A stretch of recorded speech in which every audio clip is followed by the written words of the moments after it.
Hello મિત્રો, ઘરના રસોડામાં તમારું સ્વાગત છે। ત્યારે મિત્રો આપણે વાડીએ આવી ગયા છે તો કેવા સરસ મજાના ઘઉં ઊભા છે ને કેવી સરસ મજાના લીલી ડુંડી તેમાં આવી છે। લીલી ડુંડીમાંથી આપણે પોક બનાવી લીધો છે। કેવો સરસ મજાનો પોક છે। આ પોકમાંથી આપણે જાદરિયું બનાવીશું, તેની રેસીપી આપણે આગળ જોઈશું।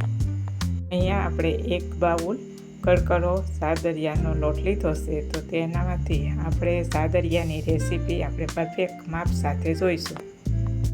અહીં આપણે સાદરિયાના લોટને સારીને આપણે લઈ લીધો છે। હવે આપણે એક તપેલીમાં 2 ચમચી ઘી અને 1 બાઉલ દૂધ નાખીને આપણે ગરમ કરી લેશું। જ્યાં સુધી આપણું ઘી ગરમ ન થાય ત્યાં સુધી આપણે દૂધને ગરમ કરીશું। હવે આપણું દૂધ ગરમ થઈ ગયું છે। હવે તેને આપણે લોટમાં રેડી દઈશું અને તેને બરાબર મિક્સ કરી લેશું। આપણે મૂઠિયા વડે એવી રીતે આપણે મોણ દેવાનું છે।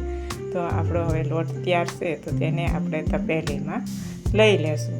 પછી તેને બરાબર આપણે દબી દઈશું। પછી ઢાંકીને આપણે તેને 4 કલાક રાખી દઈશું। હવે આપણે 5 કલાક થઈ ગઈ છે તો તમે જોઈ શકો છો કે આપણું રેડી થઈ ગયું છે। સાદરિયાનો લોટ પલળીને એકદમ મસ્ત। હવે આપણે જે ઘઉં સારવાનો સાયણો આવે છે તેના વડે આપણે સારી લેશું ને તેમાંથી આપણે કણી ભાંગીને આપણે એક રસ કરીને આપણે બધું સારી લઈશું।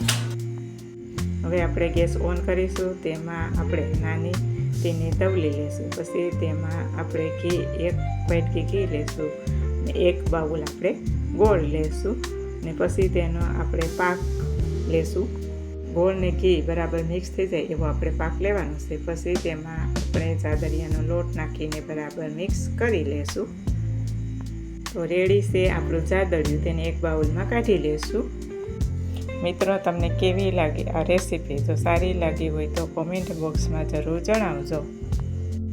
લાઈક કરજો, સબસ્ક્રાઈબ કરજો અને વધુમાં વધુ શેર કરજો। ફરીથી મળીશું નવા વિડીયોમાં નવા રેસીપી સાથે। અમારો વિડીયો અંત સુધી જોવા બદલ તમારો આભાર।